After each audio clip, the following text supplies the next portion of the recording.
Hey guys, welcome back to Abhyudaya classes UP. आज के इस वीडियो में हम वेव यानी कि तरंग टॉपिक को समझने वाले हैं। जैसा कि हमने पिछले वीडियो में अपने ऑलरेडी मापन, बल एवं गति, ऊष्मा, प्रकाश, विद्युत धारा, ध्वनि, नाभिकीय भौतिकी हो या गुरुत्वाकर्षण, हर एक टॉपिक को हमने एनसीईआरटी 6 to 12 साइंस सीरीज में हमने समझा हुआ है। हर एक टॉपिक पर चर्चा किया हुआ है। अब हम एलटी ग्रेड जो हमारा सीरीज चल रहा है उसमें ये हमारा चौथा क्लास है, जिसमें हम तरंग को समझने वाले हैं। इस टॉपिक से जितने भी क्वेश्चन बन सकते हैं हमने बनाए हुए हर एक टॉपिक का हर एक ऑप्शंस को हम डिस्कस करने वाले हैं। इसके पहले हमने विद्युत धारा और बल एवं गति और ऊष्मा टॉपिक को समझा था। आज हम देखेंगे तरंग। इससे पहला क्वेश्चन है, हाँ, आगे बढ़ने से पहले अगर आप चैनल पर नए होंगे तो अभ्युदय क्लासेस यूट्यूब को सब्सक्राइब कर लीजिएगा, और पिछला वीडियो अगर आपको चाहिए तो मैं लिंक दे दूंगी, आप वहां से जाकर देख सकते हैं। एलटी ग्रेड साइंस करके आपको प्लेलिस्ट मिल जाएगा उसमें। ये हमारा चौथा क्लास है। ऑलरेडी 3 क्लास हमने और 3 टॉपिक को समझ लिया हुआ है, उस पर चर्चा कर लिया हुआ है। और आपको फिजिक्स हो या बायोलॉजी, जितने भी टॉपिक हैं इसमें 6 to 12 में एनसीईआरटी में हमने हर एक टॉपिक को समझा हुआ है, जो आपको मिल जाएगा एनसीईआरटी 6 to 12 साइंस सीरीज करके प्लेलिस्ट बना हुआ है। इसके बाद हम केमिस्ट्री पर आएंगे, उसका एक एक टॉपिक समझेंगे। ठीक है, तो चलिए पहले देखते हैं तरंग को। इससे पहला क्वेश्चन समझते हैं। इसमें पूछा है हमसे, यदि पूर्ण तरंग दृष्टिकारी यानी कि फुल वेव रेक्टिफायर की निवेश आवृत्ति यानी कि जो इनपुट फ्रीक्वेंसी है वो n है, तो निर्गत आवृत्ति आउटपुट जो फ्रीक्वेंसी है वो आपको बताना है कि क्या होगी। n/2 होगी, n होगी, या 3n/2 होगी, या 2n होगी। तो n होगी, इसकी आवृत्ति जो है वो ऑप्शन बी हमारा जो है n होगी। यदि पूर्ण तरंग दृष्टिकारी जो फुल वेव रेक्टिफायर की निवेश आवृत्ति यानी कि जो इनपुट फ्रीक्वेंसी n है, तो निर्गत आवृत्ति यानी कि इसका जो आउटपुट फ्रीक्वेंसी है वो भी n ही होगी। ठीक है, नेक्स्ट क्वेश्चन को देखते हैं। निम्नलिखित में से किसका ध्वनि के वेग पर कोई प्रभाव नहीं पड़ता है। अब आपसे पूछा यहाँ पे निम्नलिखित में से किसका, दाब का, तापमान का, आर्द्रता का या घनत्व का, किसका ध्वनि के वेग पर कोई प्रभाव नहीं पड़ता है। आपको बताना है इन चारों ऑप्शन में से कौन सा ऑप्शन सही होगा। तो ऑप्शन ए हमारे यहाँ पे सही हो जाएगा। एक चीज ध्यान में रखेंगे कि जो ध्वनि तरंगे होती हैं वो यांत्रिक एवं अनुदैर्ध्य तरंगे होती हैं, जो कि ठोस, द्रव और गैस इन तीनों ही माध्यमों में संचरित हो सकती हैं। तो माध्यम का ताप बढ़ने पर ध्वनि का जो वेग होता है वो बढ़ जाता है, लेकिन ताप परिवर्तन का ध्वनि के वेग पर कोई भी प्रभाव नहीं पड़ता है। यही हमसे क्वेश्चन में पूछा है, तो हमें यही जवाब देना है कि ध्वनि के वेग पर कोई प्रभाव नहीं पड़ता है दाब से। ठीक है, ताप परिवर्तन पे। नेक्स्ट है, ध्वनि का तारत्व किस पर निर्भर होता है, आवृत्ति पर, तीव्रता, वेग या आयाम पर। तो ध्वनि का जो तारत्व है वो आवृत्ति यानी कि फ्रीक्वेंसी पर निर्भर होता है। ऑप्शन ए यहाँ पे हमारा सही हो जाएगा, विकल्प ए। इसको समझते हैं कि तारत्व होता क्या है। तो ध्वनि का वह लक्षण जिसके कारण हम ध्वनि को मोटी या पतली कहते हैं, तारत्व कहलाता है। पिच कहलाता है ध्वनि का। ध्वनि का जो ये पिच होता है, तारत्व होता है, उसकी फ्रीक्वेंसी पर निर्भर करता है, आवृत्ति पर निर्भर करता है। अधिक आवृत्ति वाला जो ध्वनि होता है उसका जो तारत्व होता है वो अधिक होता है, और वह ध्वनि जो होती है वो पतली होती है। जबकि जो कम आवृत्ति वाला ध्वनि का तारत्व होता है वो कम होता है और वह ध्वनि मोटी होती है। ठीक है, क्लियर है। तो पुरुषों की यहाँ पे क्वेश्चन बनेगा कि पुरुषों और स्त्रियों का देखते होंगे। पुरुषों की जो आवाज़ होती है वो थोड़ी सी मोटी सुनाई देती है, तो पुरुषों की जो ध्वनि का तारत्व होता है वो स्त्रियों की ध्वनि की अपेक्षा वो कम होता है। क्लियर है। नेक्स्ट क्वेश्चन की ओर बढ़ते हैं। तंतु वाले प्रकाश बल्ब में प्रयोग की गई अधिकांश विद्युत परिवर्तित होती है। अब यहाँ पे एक प्रकाश टॉपिक है हमारा और एक विद्युत धारा टॉपिक है। इन दोनों टॉपिक को अभी हमने छोड़ा हुआ है। नेक्स्ट में हम प्रकाश और उसके बाद विद्युत धारा को भी समझने वाले हैं। ठीक है, तो इस पर भी हम चर्चा करेंगे। उसके पहले इसको समझते हैं कि तंतु वाले प्रकाश बल्ब में प्रयोग की गई अधिकांश विद्युत परिवर्तित होती है। दृश्य प्रकाश के रूप में, अवरक्त किरणों के रूप में होती है, पराबैंगनी किरणों के रूप में होती है, या प्रतिदीप्ति प्रकाश के रूप में होती है। तो ये जो होता है वो दृश्य प्रकाश के रूप में परिवर्तित होता है। यहाँ पर भी ऑप्शन ए ही हमारा सही होगा। क्लियर है। नेक्स्ट क्वेश्चन की ओर बढ़ते हैं। ध्वनि प्रदूषण की इकाई क्या है? डेसिबल है, डॉप्सन है, पीपीएम है या उपरोक्त में से कोई भी नहीं है? तो ध्वनि की तीव्रता को डेसिबल यानी कि डीबी जो होता है, डीबी में डेसिबल जिसको हम कहते हैं उसमें मापते हैं हम, ठीक है। डेसिबल स्तर जितना अधिक होगा ध्वनि की तीव्रता भी उतनी ही अधिक होगी। यहाँ पे ऑप्शन ए के साथ जाएंगे हम, ऑप्शन ए सही है। एक मिनट, इसको हम 4th नंबर के क्वेश्चन को एक बार समझते हैं। तंतु जो होता है, तंतु प्रकार के प्रकाश बल्ब में प्रयोग की गई अधिकांश जो विद्युत शक्ति होता है वो विजुअल लाइट के रूप में प्रकट होती है, यानी कि दृश्य प्रकाश के रूप में प्रकट होती है। ऑप्शन ए हमने यहाँ पे सही किया था। तो तंतु वाले प्रकाश बल्ब में जो हाई रेजिस्टेंस होता है, उच्च प्रतिरोधकता वाली धातुओं का जो फिलामेंट होता है उसका प्रयोग किया जाता है, जो विद्युत धारा के प्रवाह से अत्यधिक गर्म होकर चमकने लगता है। और यह प्रभाव जो होता है वो उद्दीप्ति कहलाता है। उद्दीप्ति को भी आप ध्यान में रखेंगे कि पूछ सकता है उद्दीप्ति क्या होता है, तो ये जो प्रभाव होता है उसी को उद्दीप्ति कहते हैं। इस प्रकार यह विद्युत ऊर्जा को दृश्य ऊर्जा यानी कि विजुअल लाइट एवं ऊष्मा यानी कि हीट में ये परिवर्तित कर देता है। तो इसीलिए यहाँ पे ऑप्शन ए के साथ हम गए हैं। नेक्स्ट क्वेश्चन में हमने समझा कि ध्वनि की इकाई क्या है, ध्वनि प्रदूषण की इकाई। तो ध्वनि की तीव्रता को हम डेसिबल डीबी में मापते हैं। ऑप्शन ए भी यहाँ पे हमारा, इस क्वेश्चन में भी ऑप्शन ए ही सही होगा। अब यहाँ पे हम समझते हैं कि किस चीज़ का कितना डेसिबल कितना स्तर होता है। तो जो सामान्य श्वसन का होता है वो 10 डीबी होता है, यानी कि 10 डेसिबल होता है। सामान्य जो श्वसन होता है उसका कितना होता है स्तर, 10 डीबी। इस चीज़ को आप कहीं नोट करके लिखेंगे, कुछ यहाँ पे मैं चीज़ें बता दे रही हूँ, उसको नोट करेंगे कि सामान्य श्वसन जो होता है 10 डेसिबल, फुसफुसाहट जो होता है वो 30 डेसिबल, सामान्य जो बातचीत सामान्य कन्वर्जेशन जो होता है वो 50 टू 65 डेसिबल होता है। ट्रैफिक का जो शोर होता है, ट्रैफिक अक्सर उससे जूझते होंगे, तो उसका जो शोर होता है वो 80 डेसिबल होता है। ट्रेन की आवाज़ सुने ही होंगे, उसका जो होता है वो 100 डेसिबल होता है। ऑर्केस्ट्रा वगैरह ये कॉन्सर्ट वगैरह जो होता है उसका 110 डेसिबल होता है, ठीक। और जो जेट वायुयान होता है, उड़ान जब भरते समय उड़ान भरता है तो उसका जो होता है वो 130 डेसिबल होता है। और पटाखों, अक्सर दिवाली में पटाखे लोग छोड़ते हैं, वो जो होता है वो 145 डेसिबल का होता है। और रॉकेट जो लॉन्च होता है वो 180 डेसिबल का होता है। इसका भी स्तर याद रखेंगे, ठीक है। मेन आप याद रखेंगे सामान्य श्वसन का 10 डेसिबल, ठीक है। क्लियर है। नेक्स्ट क्वेश्चन की ओर बढ़ते हैं। अधिकेंद्र यानी कि एपी सेंटर का संबंध है भूकंपों से, ज्वालामुखियों से, चक्रवातों से या भूस्खलनों से। तो यहाँ पे भी ऑप्शन ए ही हमारा सही होगा। हमारा कई क्वेश्चन का ऑप्शन ए के साथ हम गए क्या है, मतलब सही है। ऑप्शन ए के साथ यहाँ पे भी हम जाएंगे कि पृथ्वी के भीतर स्थित वह बिंदु जहाँ से भूकंप उत्पन्न होता है उसे भूकंप मूल मतलब फोकस अथवा हाइपो सेंटर कहते हैं हम, ठीक है। यहाँ पे पूछा है अधिकेंद्र एपी सेंटर का संबंध है भूकंपों से।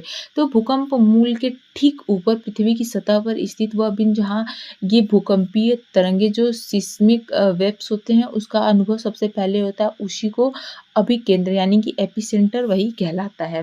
और हमसे पूछा ही यही था कि अधिकेंद्र एपिसेंटर का संबंध किससे है, तो इसका संबंध जो है वो भूकंपों से है। और ये कहाँ होता है, भूकंप मूल के ठीक ऊपर पृथ्वी की सतह पर स्थित एक बिंदु होता है जहाँ भूकंपीय जो तरंगे होती है उसका अनुभव सबसे पहले होता है, उसी को हम अभिकेंद्र यानी कि एपिसेंटर कहते हैं। नेक्स्ट क्वेश्चन है, ध्वनि ऊर्जा को विद्युत ऊर्जा में परिवर्तित किया जाता है, किससे किया जाता है? माइक्रोफोन द्वारा, लाउड स्पीकर द्वारा या सौर सेल द्वारा या ग्रामोफोन द्वारा। तो माइक्रोफोन एक प्रकार का जो होता है ट्रांसड्यूसर यंत्र यानी कि ऊर्जा को एक रूप से दूसरे रूप में परिवर्तित करने वाला यंत्र होता है। ये जो ध्वनि ऊर्जा को विद्युत ऊर्जा यानी कि इलेक्ट्रिकल एनर्जी में परिवर्तित करता है। माइक्रोफोन में एक डायफ्राम लगा होता है जो साउंड वेव्स होते हैं ध्वनि तरंगों के आघात से ये वाइब्रेट यानी कि कंपन करने लगता है। इसके कंपन के कारण माइक्रोफोन के अन्य जो अवयव जो भी होते हैं वो कंपन करने लगते हैं, जितने उसके पार्ट्स होते हैं। ये जो वाइब्रेशन होता है ये कंपन एक विद्युत धारा में परिवर्तित होकर ऑडियो सिग्नल बन जाते हैं, जो दूसरे सिरे पर जुड़े हुए जो लाउड स्पीकर होता है उसके द्वारा पुनः ये ध्वनि ऊर्जा में बदल दिए जाते हैं। तो यहाँ पे हमसे पूछा है कि ध्वनि ऊर्जा को विद्युत ऊर्जा में परिवर्तित किसके द्वारा किया जाता है, तो इसको माइक्रोफोन के द्वारा किया जाता है। ऑप्शन ए फिर से हमारा सही हो जाएगा। क्लियर है? नेक्स्ट क्वेश्चन की ओर बढ़ते हैं। इसमें हमसे पूछा है कि एक्स-रे की खोज किसने की थी? बेकुरल ने, रोएंटजन ने, मैरी क्यूरी ने या वान लू ने? तो एक्स-रे जो है उसकी खोज रोएंटजन ने की थी। ऑप्शन बी जो है यहाँ पे हमारा सही है, रोएंटजन। अब एक्स-रेज विद्युत चुंबकीय जो स्पेक्ट्रम होता है उसका भाग होता है मैग्नेटिक स्पेक्ट्रम का। इसकी खोज इनका पूरा नाम जो है ये एक जर्मन प्रोफेसर थे विल्हेम कोनरेड रोएंटजन। इन्होंने 1895 ईस्वी में इसकी खोज की थी। इसलिए एक्स किरणों को रोएंटजन विकिरण भी कहा जाता है। क्या कहा जाता है? एक्स किरणों को रोएंटजन विकिरण कहते हैं। ठीक है। अधिकांश एक्स किरणों की जो वेवलेंथ होती है वो ध्यान रखेंगे कि 1 मिनट यहाँ पे लिख देते हैं 0.01 टू 10 नैनोमीटर के बीच होती है। क्लियर है? इसकी तरंग दैर्ध्य। नेक्स्ट क्वेश्चन में पूछा है हमसे खतरे के सिग्नल लाल रंग के होते हैं जबकि आंखें पीले रंग के प्रति अधिक संवेदनशील होती है, क्योंकि आपको बताना है कि जो खतरे के सिग्नल होते हैं वो लाल रंग के होते हैं जबकि आंखें जो होती है वो पीले रंग के प्रति अधिक संवेदनशील होती है, क्योंकि पीले की अपेक्षा लाल प्रकाश में अवशोषण कम होता है, या लाल की अपेक्षा पीले प्रकाश में प्रकीर्णन कम होता है, या लाल प्रकाश का तरंगदैर्ध्य पीले प्रकाश से अधिक होता है, या उपर्युक्त में से कोई भी नहीं। तो ऑप्शन सी जो हमारा है लाल प्रकाश का तरंगदैर्ध्य जो होता है वो पीले प्रकाश से अधिक होता है। ऑप्शन सी यहाँ पे हमारा सही हो जाएगा। ठीक है। नेक्स्ट क्वेश्चन में पूछा हमसे कि पोलोमीटर का प्रयोग किसे मापने के लिए किया जाता है? आवृत्ति, इलेक्ट्रॉन। यहाँ पे हमने गलत ऑप्शन ही लगा दिया। ऑप्शन बी में इलेक्ट्रॉन नहीं, इसको काट के लिखेंगे विद्युत चुंबकीय विकिरण। अब क्वेश्चन को पढ़ते हैं कि पोलोमीटर का प्रयोग किसे मापने के लिए किया जाता है? आवृत्ति, विद्युत चुंबकीय विकिरण, वेग या तरंगदैर्ध्य। तो यहाँ पे जो ऑप्शन यहाँ पे गलत टाइपिंग हो गया है वही हमारा यहाँ पे सही होगा, विद्युत चुंबकीय विकिरण। यहाँ पे लिखेंगे हम कि बोलोमीटर एक जो होता है हाईली सेंसिटिव यंत्र है जिसका प्रयोग ऊष्मा अथवा विद्युत चुंबकीय विकिरण मापने के लिए किया जाता है। ठीक है। तो ऑप्शन बी यहाँ पे हमारा सही हो जाएगा, इसको सही कर लेंगे। नेक्स्ट क्वेश्चन की ओर बढ़ते हैं। पराश्रव्य तरंगों की आवृत्ति होती है। आपको बताना है कि पराश्रव्य जो तरंगे होती है इसकी आवृत्ति कितनी होती है। तो इसको हमने ध्वनि का जब टॉपिक समझा था उसमें हमने श्रव्य, पराश्रव्य, अपश्रव्य इन सारे ध्वनियों के बारे में बात किया था, उस पर चर्चा किया था। तो आई होप अगर आपने वो वीडियो देखा होगा तो आपको याद होगा, आप बता सकते हैं। तो बताएंगे कि पराश्रव्य तरंगों की आवृत्ति कितनी होती है। तो ऑप्शन ए जो हमारा है 20,000 हर्ट्ज से ऊपर। ऑप्शन ए सही हो जाएगा। ठीक। अपश्रव्य ये जो होता है पराश्रव्य तरंगे ध्वनि तरंगों का एक प्रकार है। इसको हमने आपको समझाया हुआ था कि मनुष्य की सुनने की क्षमता के आधार पर ध्वनि तरंगों को 3 वर्गों में विभाजित किया गया, अपश्रव्य, अवश्रव्य, श्रव्य और पराश्रव्य तरंगे। तो अश्रव्य जो होती हैं 20 हर्ट्ज से कम आवृत्ति होती है, मनुष्य इन तरंगों को सुनने में अक्षम होते हैं, नहीं सुन पाते हैं। हम कौन से तरंगे सुनते हैं? हम श्रव्य तरंगे सुनते हैं जो कि 20 हर्ट्ज से लेकर 20,000 हर्ट्ज तक होता है। इन्हीं तरंगों को जो है मनुष्य सुनने में सक्षम होते हैं। 20 से लेके 20,000 हर्ट्ज। यहाँ पे 20 के HZ लिख लेंगे। ठीक है। और जो पराश्रव्य तरंगे होती है वो इससे अधिक होती हैं, 20,000 हर्ट्ज से ऊपर होती हैं अभी हमने इस क्वेश्चन में समझा था। तो इन तरंगों को मनुष्य इसको भी सुनने में अक्षम होता है, क्योंकि हम 20 से 20,000 के हर्ट्ज़ मतलब 20,000 हर्ट्ज़ तक ही सुन सकते हैं, उसके ऊपर नहीं, ना उससे कम। ठीक है? क्लियर है? अब पराश्रव्य तरंगों की बात यहाँ पे हुई है, तो इसका उपयोग भी जान लेते हैं कि पराश्रव्य तरंगों का उपयोग क्या है? संकेत भेजने में, समुद्र की जो गहराई होती है उसका पता लगाने में और मस्तिष्क के ट्यूमर का पता लगाने आदि इन सभी कार्यों में जो होता है वो पराश्रव्य तरंगों का उपयोग यहाँ पे होता है। इस चीज़ को भी आप कहीं नोट लिख के इम्पोर्टेंट लिख के लिख लेंगे। क्लियर है? नेक्स्ट क्वेश्चन की ओर बढ़ते हैं। रेडियो तरंगों के संचरण के लिए प्रयुक्त वायुमंडल का स्तर है मध्य मंडल, क्षोभ मंडल, आयन मंडल या समताप मंडल। आपको बताना है इनमें से कौन सा सही होगा। रेडियो तरंगों के संचरण के लिए प्रयुक्त वायुमंडल का स्तर, तो यहाँ पे हमारा आयन मंडल जो है ऑप्शन सी सही हो जाएगा। क्लियर है? नेक्स्ट क्वेश्चन की ओर बढ़ते हैं। निम्नलिखित में से किस माध्यम में ध्वनि अपेक्षाकृत जो है वो तेज चलती है? कार्बन डाइऑक्साइड, लोहे की छड़, भाप या जल में? बताएंगे इनमें से कौन सा ऑप्शन जो है वो सही होगा। तो अभी मैंने आपको बताया कि ध्वनि चैप्टर में हमने जब ध्वनि टॉपिक पर चर्चा किया था, तो उसमें हमने बहुत सारे क्वेश्चन चर्चा किया हुआ है, उस पे डिस्कस किया हुआ है। तो उसमें ये भी हमने समझा था कि जो ध्वनि की चाल होती है, स्पीड ऑफ साउंड, गैसीय माध्यम में सबसे कम, द्रव में अपेक्षाकृत अधिक तथा ठोस माध्यम में ये सर्वाधिक होती है। तो यहाँ पे हमसे पूछा है कि निम्नलिखित में से किस माध्यम में ध्वनि अपेक्षाकृत तेज चलती है? तो अभी मैंने आपको बताया कि ठोस माध्यम में ये सर्वाधिक होती है। तो यहाँ पे ठोस माध्यम कौन सा हमें दिख रहा है? लोहे की छड़। ऑप्शन बी यहाँ पे हमारा सही हो जाएगा। अगर आपने वो वीडियो देखा होगा तो आप बेहतर तरीके से इसको बता सकते हैं। नेक्स्ट क्वेश्चन है। जब किसी तालाब के शांत जल में पत्थर फेंका जाए तो तालाब में जल के पृष्ठ पर उठने वाली लहरें होती हैं। वायु में ध्वनि तरंगे, एक धागे पर अनुदैर्ध्य तरंगे या एक धागे पर अनुप्रस्थ तरंगे या प्रकाश तरंगे?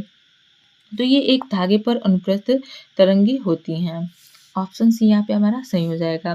किसी शांत जल में पत्थर फेंकने पर पत्थर की जो काइनेटिक एनर्जी होती है, गतिज ऊर्जा के कारण जल में एक डिस्टरबेंस उत्पन्न होता है, विक्षोभ पैदा होता है। जल के अणु जो होते हैं अपने स्थान पर ही ऊपर नीचे यानी कि जल की सतह के लंबवत गति करते हुए ये हॉरिजॉन्टल डायरेक्शन जो उनकी क्षैतिज दिशा होती है उनमें अनुप्रस्थ तरंगों को उसका निर्माण करते हैं, अनुप्रस्थ तरंगों का। और यही हमसे पूछा है, तो यहाँ पे अनुप्रस्थ तरंगों के साथ हम जाएंगे ऑप्शन सी के साथ।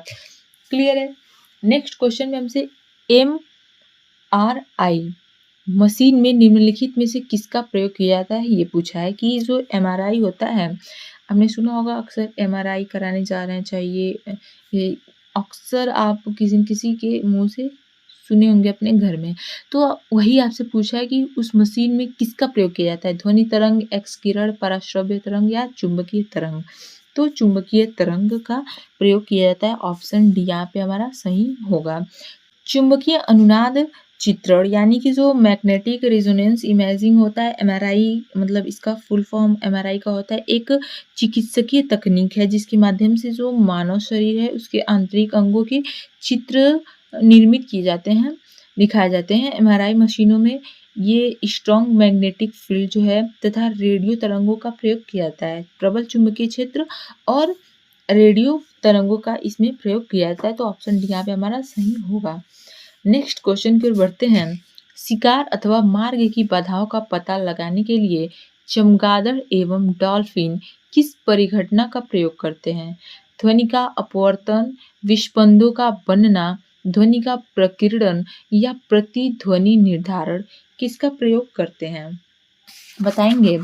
तो चमगादड़ तथा डॉल्फिन प्रतिध्वनि द्वारा स्थित निर्धारण विधि के द्वारा अपने शिकार एवं मार्ग की बाधाओं का पता लगाते हैं। किसके द्वारा लगाते हैं? प्रतिध्वनि द्वारा स्थिति निर्धारण। ऑप्शन डी सही हो जाएगा हमारा, प्रतिध्वनि निर्धारण। इसी के द्वारा ये अपने शिकार एवं मार्ग की बाधाओं का ये चमगादड़ और डॉल्फिन पता लगाते हैं। ये दोनों जीव जो हैं वो पराश्रव्य ध्वनि तरंगे उत्पन्न करते हैं। अभी अल्ट्रासोनिक वेव्स क्या होते हैं उसके बारे में हमने चर्चा किया हुआ था, पराश्रव्य ध्वनि तरंगे। ठीक है, तो ये ध्वनि तरंगे रडार द्वारा प्रक्षेपित प्रकाश तरंगों की भांति जो मार्ग है, मार्ग की रुकावट से टकराने के बाद उद्गम जो स्रोत होते हैं उस तक लौट आती हैं। इस प्रकार ये जो होता है अपनी संवेदनशील जो इंद्रियां होती हैं उससे संभावित रुकावट की दिशा और दूरी का ये अनुमान लगा लेते हैं। ठीक है, तो ऑप्शन डी यहाँ पे हमारा प्रतिध्वनि निर्धारक सही हो जाएगा। अब पूछा है ध्वनि तरंगे, आपको बताना है ध्वनि तरंगे के बारे में क्या होती है। निर्वात में चल सकती हैं, तो हमने ध्वनि चैप्टर में पढ़ा था कि ध्वनि जो है वो निर्वात में नहीं चल सकती है, नहीं सुनाई देती है। निर्वात जहाँ आ गया कि ध्वनि तरंगे निर्वात में चल सकती है, वहाँ आप गलत कर देंगे, मतलब क्वेश्चन गलत नहीं करेंगे, उस ऑप्शन जो दिया ऑप्शन में उसको काट देंगे। केवल ठोस माध्यम में चल सकती है, केवल गैसों में चल सकती है, या ठोस तथा गैस दोनों माध्यमों में चल सकती है। तो हमने उसी टॉपिक में समझा था कि जो ध्वनि तरंगों के संचरण के लिए किसी न किसी माध्यम की आवश्यकता होती है, तो निर्वात में तो चल ही नहीं सकती, किसी न किसी माध्यम की तो हमें आवश्यकता होगी ना, किसी न किसी माध्यम की आवश्यकता होती है। और ये जो ध्वनि तरंगे होती है वो ठोस, द्रव तथा गैस इन तीनों ही माध्यम में जो है वो चल सकती हैं, तीनों ही माध्यम में। तो ध्वनि तरंगों की गति गैसीय माध्यम में तो सबसे कम, द्रव में अपेक्षाकृत इससे अधिक, लेकिन ठोस माध्यम में ये सर्वाधिक होती है। अभी हमने 13 क्वेश्चन में समझा था। ठीक है, तो यहाँ पे हमसे पूछा है कि निर्वात में चल सकती है, तो बिल्कुल भी नहीं, केवल ठोस में नहीं, केवल गैसों में नहीं, तीनों में ही चल सकती है ना, ठोस, द्रव तथा गैस तीनों माध्यम में चल सकती है। तो एक बेटर ऑप्शन है हमारे पास कि ठोस तथा गैस दोनों माध्यमों में चल सकती है, तो ऑप्शन डी के साथ यहाँ पे हम चले जाएंगे। ठीक है, ऑप्शन डी सही हो जाएगा। और सबसे सर्वाधिक किस में होती है, सर्वाधिक जो है ठोस में होती है, इस चीज को भी आप ध्यान में रखेंगे। और गैसीय माध्यम में सबसे कम होता है, ये द्रव में अपेक्षाकृत अधिक होता है। नेक्स्ट क्वेश्चन में पूछा हमसे कि पराबैंगनी किरणों में ऊर्जा किसकी अपेक्षा अधिक होती है, एक्स किरणों की, गामा किरणों की, अवरक्त किरणों की, या पराबैंगनी किरणों की। तो विद्युत चुंबकीय स्पेक्ट्रम में सर्वाधिक ऊर्जा एवं आवृत्ति तथा न्यूनतम जो तरंगदैर्ध्य होता है गामा किरणों में पाई जाती है, जबकि जो न्यूनतम ऊर्जा एवं आवृत्ति तथा सर्वाधिक तरंगदैर्ध्य की जब बात करें तो आप रेडियो तरंगों के साथ जाएंगे। अभी फिलहाल हम यहाँ पे पूछा हमसे कि अपेक्षा पराबैंगनी किरणों में ऊर्जा किसकी अपेक्षा अधिक होती है, तो गामा किरणों की अपेक्षा जो है वो अधिक होती है। ऑप्शन बी यहाँ पे हमारा सही हो जाएगा। क्लियर है, नेक्स्ट क्वेश्चन की ओर बढ़ते हैं। सीटी स्कैन करने में प्रयोग में लाई जाती है, अब बताना यहाँ पे कि सीटी स्कैन करने में क्या प्रयोग में लाई जाती है, अवरक्त किरणें, पराश्रव्य तरंगे, दृश्य प्रकाश, या एक्स किरणें। तो सीटी स्कैन जो है मानव शरीर के अंगों की चिकित्सकीय परीक्षण की एक विधि होती है, हम सभी को पता है, जिसमें एक्स किरणों एवं कंप्यूटर के प्रयोग द्वारा मानव शरीर के जो अंग होते हैं, अस्थि, उनका चित्र, इन सभी आदि का, अस्थि अंग आदि का चित्र निर्मित किया जाता है। ठीक है, तो ऑप्शन डी जो हमारा एक्स किरणें हैं, एक्सरेज हैं, उसके साथ हम जाएंगे, ऑप्शन डी सही हो जाएगा। नेक्स्ट क्वेश्चन की ओर बढ़ते हैं। दो उत्तरोत्तर श्रृंग अथवा दो उत्तरोत्तर गर्त के बीच की दूरी को क्या कहते हैं, आयाम कहते हैं, तरंगदैर्ध्य कहते हैं, आवृत्ति कहते हैं, या इनमें से कोई नहीं। तो दो उत्तरोत्तर श्रृंग अथवा दो उत्तरोत्तर गर्त, इनके बीच की दूरी को हम वेवलेंथ यानी कि तरंगदैर्ध्य कहते हैं। ऑप्शन बी यहाँ पे हमारा सही हो जाएगा। क्लियर है, नेक्स्ट क्वेश्चन की ओर बढ़ते हैं। कॉस्मिक किरणों के संबंध में निम्न कथनों में से कौन सा सही नहीं है, ये आज का हमारा आखिरी सवाल है। इसके बाद हम प्रकाश टॉपिक को समझेंगे, और उसके बाद हमारा जो फिजिक्स का प्लेलिस्ट है उसमें हम लास्ट जो टॉपिक है वो विद्युत धारा समझेंगे। ऑलरेडी हमने सारे टॉपिक को कवर कर लिया, उसके बाद हम केमिस्ट्री की ओर पढ़ेंगे, रसायन विज्ञान का जितने भी टॉपिक हैं उसको एक एक करके डिस्कस करेंगे। अभी ये समझते हैं आज का आखिरी सवाल।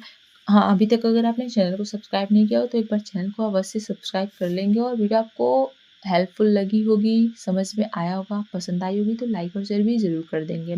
कॉस्मिक किरणों के संबंध में निम्न कथनों में से कौन सा सही नहीं है, ये विद्युत चुंबकीय तरंगे होती हैं, इनकी तरंगदैर्ध्य बहुत छोटी होती है, ये बहुत अधिक ऊर्जा वाले आवेशित कणों से बनी होती है, या ये सूर्य से उत्पन्न होती है। आपको बताने इनमें से कौन सा सही नहीं है, सही है तो नहीं बताना है, सही नहीं क्या है वो बताना है। तो कॉस्मिक किरणें विद्युत चुम्बकीय स्पेक्ट्रम का भाग नहीं है। ये उच्च ऊर्जा का विकिरण यानी कि हाई एनर्जी रेडिएशन है जो मुख्यतः सौरमंडल के बाहर उत्पन्न होती है। ये किरणें अंतरिक्ष में लगभग प्रकाश की जो गति होती है उससे गति से प्रकाश की गति से ये गमन करती है। ठीक है? तो यहाँ पे ऑप्शन ए जो हो जाएगा हमारा सही हो जाएगा कि ये विद्युत चुम्बकीय तरंगें होती हैं। ये जो ऑप्शन है वो सही नहीं है।